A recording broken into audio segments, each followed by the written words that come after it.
છોટાઉદેપુરમાં ધોધમાર વરસાદથી જળબંબાકાર, બોડેલી તાલુકામાં મોડાસર ચોકડી ઉપર જળબંબાકાર, નસવાડી, સંખેડા, ક્વાંટ અને સ્ટેચ્યુ ઓફ યુનિટીને જોડતો માર્ગ પાણીમાં ગરકાવ, નીચાણવાળા વિસ્તારના ઘરોમાં પણ પાણી ભરાયા, ભારે વરસાદથી બોડેલીમાં પાણી ભરાયા, વર્ધમાન નગર, દીવાન ફળિયા, ઢીકલિયા વિસ્તારમાં પણ પાણી ભરાયા છે। જ્યાં જુઓ ત્યાં પાણી જ પાણી જોવા મળી રહ્યું છે। છોટાઉદેપુરમાં વરસાદને કારણે જ્યાં જળબંબાકારની સ્થિતિ, બોડેલી તાલુકાના મોડાસર ચોકડી ઉપર જળબંબાકાર, સાથે જ નસવાડી, સંખેડા, ક્વાંટ, સ્ટેચ્યુ ઓફ યુનિટીને જોડતો માર્ગ બધું જ પાણીમાં ગરકાવ, નીચાણવાળા વિસ્તારોમાં ઘરોની અંદર પણ પાણી, બોડેલીમાં પાણી ભરાયા, વર્ધમાન નગર, દીવાન ફળિયા, ઢીકલિયા વિસ્તાર બધું જ પાણી નજરે પડી રહ્યું છે છોટાઉદેપુરમાં।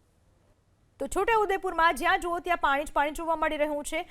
જે નીચાણવાળા વિસ્તારો હતા ત્યાં ઘરોમાં પણ પાણી ભરાઈ ચૂક્યું છે। બોડેલીના દ્રશ્યો અમે આપને બતાવી રહ્યા છીએ, જ્યાં ઘરોની અંદર પાણી ભરાતા લોકોની ઘરવખરી પલળી ગઈ, જનજીવન અસ્તવ્યસ્ત બની ગયું। બીજી બાજુ અશ્વિની નદીમાં જોરદાર પાણીનું વહેણ જોવા મળી રહ્યું છે। અશ્વિની નદી બે કાંઠે વહેતી થઈ તો સાથે જ હેરણ નદીમાં પણ પાણીની ભારે આવક થઈ છે।